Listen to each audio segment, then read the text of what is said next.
السلام علیکم۔ کیسے ہیں آپ سب؟ امید کرتے ہیں کہ آپ سب خیریت سے ہوں گے، اور ہماری دعا ہے کہ اللہ تعالیٰ آپ سب کو خیر و عافیت سے رکھے۔ پیارے بھائیوں، ہمارے پیارے نبی کریم صلی اللہ علیہ وسلم کی کچھ چھوٹی احادیث آپ کے سامنے پیش کروں گا۔ آپ سب دوستوں سے گزارش ہے کہ ان حدیث کو یاد کر لیں اور اپنے دوستوں کے ساتھ بھی ضرور شیئر کریں۔ آپ سب دوستوں کا بہت شکریہ۔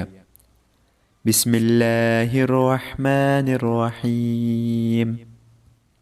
حضرت ابو ہریرہ رضی اللہ عنہ فرماتے ہیں کہ ایک شخص نے عرض کیا، اللہ کے رسول صلی اللہ علیہ وسلم، میرے بعض رشتہ دار ہیں، میں ان سے تعلق جوڑتا ہوں اور وہ مجھ سے تعلق توڑتے ہیں۔ میں ان کے ساتھ نیکی کرتا ہوں اور وہ مجھ سے برائی کرتے ہیں۔ میں بردباری کے ساتھ درگزر کرتا ہوں اور وہ میرے ساتھ جہالت کے سلوک کرتے ہیں۔ آپ صلی اللہ علیہ وسلم نے فرمایا، اگر تم ایسے ہی ہو جیسے تم نے کہا ہے، تو تم ان کو جلتی راکھ کھلا رہے ہو، اور جب تک تم اس طریقے پر رہو گے، ان کے مقابلے میں ہمیشہ اللہ کی طرف سے ایک مددگار تمہارے ساتھ رہے گا۔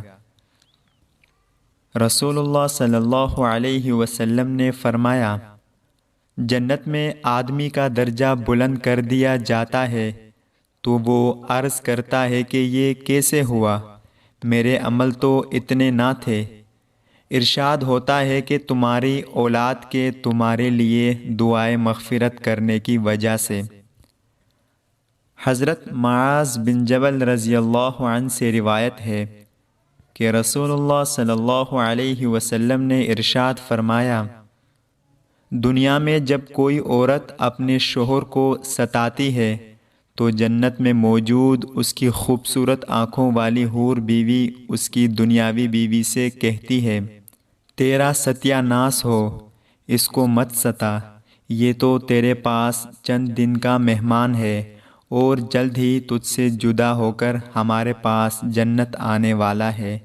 اللہ تعالی ہم سب کو ان پیاری احادیث پر عمل کرنے کی توفیق عطا فرمائے۔ آمین یا رب العالمین۔ السلام علیکم ورحمۃ اللہ وبرکاتہ۔